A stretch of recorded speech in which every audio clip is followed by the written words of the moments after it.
मेरा नाम दलपत है और मेरी उम्र 20 साल है। ये बात 1 साल पहले की है, जब मेरी सबसे मोटी मौसी उषा जी के पति यानी मेरे मौसा जी का मौत हो गई थी। दिवाली का समय था और 3 दिन बाद दिवाली था और मौसी जी दिवाली मनाने हमारे घर आई हुए थी। उस वक्त मेरी उम्र 18 साल थी और मौसी की उम्र करीब 30 की थी। मेरी सुबह देर से सोकर उठने की आदत है और परसों दिवाली है तो घर में चहल-पहल थी और मैंने सुना था कि मौसी जी भी आने वाली है। हमारे घर दिवाली मनाने, इसी वजह से घर की साफ सफाई पहले ही हो गई थी। मैं रोज की तरह सुबह 9:30 बजे सोकर उठता हूँ, इसलिए मुझे मालूम नहीं हुआ कि सुबह 7 बजे मौसी घर आ चुकी है।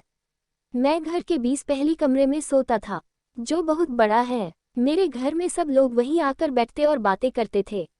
मैं उसी कमरे में पलंग पर सो रहा था। अब सुबह के 11 बजे बज चुके थे और मौसी मेरे पलंग पर बैठी थी और माँ नीचे जमीन पर बैठी थी। अब वो दोनों आपस में बातें करने में व्यस्त थी। तभी अचानक मेरी नींद खुल गई। फिर मैंने देखा कि मौसी मेरे तरफ पीठ करके बैठी है और माँ से बात कर रही है, तो मैं चुपचाप पड़ा था जैसे ही मैं गहरी नींद में सो रहा हूँ। अब मौसी की पीठ एकदम मेरे मुंह के पास थी और मैं कंबल ओढ़ा था। मौसी विधवा थी और कम उम्र, उस पर उनका भरा हुआ प्लेटफॉर्म। मैं पहले भी कई बार उनके बारे में कल्पना कर चुका था और आज वह इतनी करीब बैठी थी कि मैंने अपना एक हाथ उनके बैंक से टच किया। अब मुझे टच करते ही मेरे सिस्टम में कट सा फैल गया और मेरी धड़कन बढ़ गई थी। फिर मैंने थोड़ी हिम्मत की। मैंने मेरा एक हाथ मौसी के समझ में आ गया था। फिर वो फिर भी माँ से बात करती रही। फिर मैंने अपना एक हाथ धीरे धीरे आगे बढ़ाया और अब मेरा हाथ उनके बाल पर आ गया था। मौसी समझ गई थी कि मैं जाग रहा हूँ, लेकिन शायद उन्हें भी अच्छा लग रहा था, इसलिए उन्होंने कुछ भी नहीं बोला था।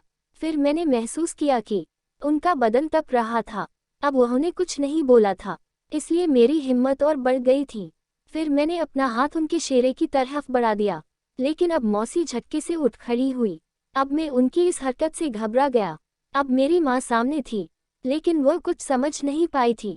फिर कुछ देर तक हम ऐसे ही नींद का बहाना करके पड़ा रहा। फिर कुछ देर के बाद मैंने सोचा कि शायद माँ सामने थी, लेकिन कुछ समझ नहीं पाई थी, इसलिए मेरी हरकत उसे दिख जाती, इसलिए मौसी वहां से हट गई थी। फिर कुछ देर बाद मैं उठा और बोला कि अरे मौसी जी, आप कब आई? और मैंने फिर उनके पैर छुए और सीधा बाथरूम में चला गया। आज मेरा किसी काम में मन नहीं लग रहा था। अब मैं मौसी से नज़र भी नहीं मिला रहा था। अब मेरे मन में सवाल आ रहे थे कि पता नहीं मौसी क्या सोचेंगे, कि कहीं वो माँ से बोल ना दे। मेरा दिल भी बहुत घबरा रहा था। फिर मैं दिन भर मौसी के सामने नहीं गया। फिर मैं रात में दिवाली की पूजा करने के बाद मैं अपने दोस्त के साथ घूमने चला गया। देर रात जब मैं घर आया तो मैंने देखा कि मेरे कमरे में सब खाना खा रहे हैं और मेरे पलंग के पास जमीन पर 2 बिस्तर लगे हुए थे। मैं समझ गया कि शायद यहाँ माँ और मौसी सोएगी। फिर खाना खाने के बाद मैं छत पे फ्रेंड से बात करने निकल गया और फिर से रात को 11 बजे नीचे आया तो माँ ने दरवाज़ा खोला। फिर मैं अंदर आ गया तो मैंने देखा मौसी मेरे पलंग के पास ही सो रही है। फिर थोड़ी देर के बाद माँ भी दरवाज़ा बंद कर मौसी के बगल में आकर सो गई। अब मेरी आंखें में नींद नहीं थी। अब मुझे करवट बदलते बदलते रात के 2 बजने वाले थे। अब मेरे दिमाग में सुबह की घटना घूम रही थी। अब ये सब चोस कर मेरे दिल की धड़कन बहुत ही बढ़ गई थी और अब मैं अपने आप पर काबू नहीं पा रहा था।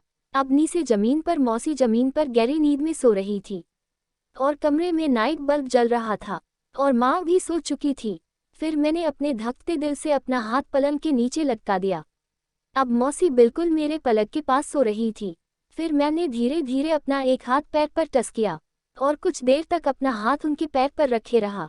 फिर मौसी की तरफ से कोई हरकत नहीं देखकर मैं अपना हाथ धीरे धीरे ऊपर खींचने लगा। अब मेरा हाथ मौसी की बगल पर था। फिर मैं कुछ देर तक रुका और उनके प्लेटफॉर्म पर अपना हाथ रखे रहा। अब मैंने उनकी मशीन की गर्मी महसूस की। अब मैं समझ गया कि रास्ता साफ है, अब कोई खतरा नहीं है। फिर मैंने अपना एक हाथ पलंग के बगल में रखा, उनके चेहरे पास ले गया और थोड़ा रुकते रुकते उनकी बगल शादी पर अपना हाथ फेरने लगा। मौसी का मुंह दूसरी तरफ था। फिर अचानक से उन्होंने करवट बदली और मेरी तरफ मुंह करके लेट गए। अब मैं उनकी इस हरकत से मैं तो पहले घबरा गया था, तो मैंने तुरंत अपना हाथ ऊपर खींच लिया, अपना हाथ नीचे लटका दिया। अब मौसी का बदन बहुत गर्म हो रहा था, शायद बुखार लग गया था। फिर मैं अपना हाथ सरका कर अपना हाथ उनके बिस्तर पर ले गया। उन्होंने मेरा हाथ जो उनके बगल में रखा हुआ था जोर से दबा दिया। अब मैं समझ गया था कि लाइन साफ है, लेकिन मैं पलंग पर था और मौसी नीचे थी, इसलिए मुझे परेशानी हो रही थी और बगल में माँ भी सो रही थी, इसलिए मुझे डर भी लग रहा था। अब मौसी के मुंह से कुछ अलग आवाज़ निकल रही थी। फिर मैंने मौसी के कान में कहा कि बाहर आंगन में जा रहा हूँ, आप भी धीरे से बाहर आ जाओ। फिर से मैं उठा और धीरे से दरवाज़ा खोला। हमारा आंगन चारों तरफ से दीवार से घिरा था और वहाँ अंधेरा ही अंधेरा था। फिर थोड़ी देर बाद मौसी भी बाहर आ गई। अब मैं आंगन में एक कोने में इंतजार कर रहा था। फिर वह आते ही बोली, ज़्यादा रात हो गई है ना। अब उनकी सांस जोर जोर से चल रही थी। फिर मौसी ने एकदम से अपना हाथ मेरे हाथ में पकड़ा लिया और मैं मौसी के चिकनी बात देखकर मैं पागलों की तरह उनके दिमाग को चाटने लगा। अब मौसी की हालत खराब हो गई थी। अब वो मुझे जोर जोर से मुझे अपने और खींचने लगी थी और बोल रही थी, जल्दी दो दलपत। फिर कुछ देर बाद में हम उठे और अपने कपड़े ठीक करके घर पे किसी को कुछ मालूम नहीं चला कि रात में क्या हुआ। फिर मौसी 1 महीने तक हमारे घर पे ही रही और जब भी हमें कोई मौका मिलता तो हम खूब मजा करते और मौसी भी अच्छी थी, ऐसा मौका नहीं छोड़ती थी। वीडियो को लाइक और चैनल को सब्सक्राइब करें। धन्यवाद।